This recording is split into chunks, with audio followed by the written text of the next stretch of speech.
Information లేదు. మా ఇళ్ళన్ని మునిగిపోయాయి. మాకు శాశ్వత పరిష్కారం కావాలి. ఇంతవరకు నీటి ప్రవాహం తగ్గలేదు. మాకు వాటర్ లేదు, ఫుడ్ లేదు, పవర్ లేదు. అది ఎప్పటికి వస్తుందో తెలియదు. నీళ్ళలోకి ఎప్పుడు రావాలో తెలియదు. నీళ్ళు ఎలా ఇంకిపోవాలి అని అడుగుతుంటే ఎండకే ఎండాలి అని చెప్పి చాలా చెప్తున్నారు. ఆహారం లేదు.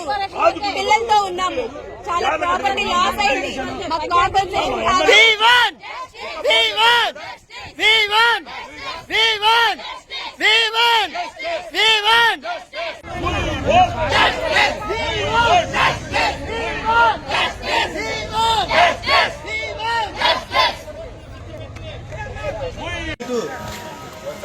విజయవాడ సెంట్రల్ నియోజకవర్గంలోనే బాంబే కాలనీ ఎక్స్ప్లాగ్కి సంబంధించినటువంటి పరిస్థితి.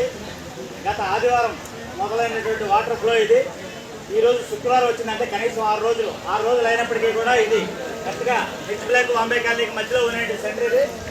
ఇప్పటికే చాలా స్వచ్ఛంద సంస్థలు నిన్న మొన్న మా అవసరాలకు మించినటువంటి సహాయం చేసే కానీ ఈరోజు ఈ ఫ్లడ్ దగ్గర అనుకున్నారేమో తెలియదు కానీ పొద్దు నుంచి కూడా ఇక్కడ ఎటువంటి సహాయక చర్యలు అందక ప్రజలంతా కూడా తీవ్ర ఇబ్బందులు పడితే ఇలా రోడ్ల మీదకి వచ్చి ఎక్కడైనా కాంప్లెక్స్ల దగ్గర నీళ్ళు లేని చోట సేద తీరుతూ ఉన్న పరిస్థితి.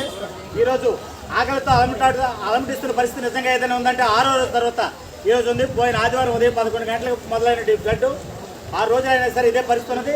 ఇక్కడ నుంచి నేరుగా వస్తున్న నీరంతా కూడా ఇలా బాంబే కాలనీ గుండా వెళ్తూ వాళ్ళ ఇళ్లలో మొత్తం సర్వనాశనం అయిపోయారు. ఆర్థికంగా చాలా చితికిపోయారు.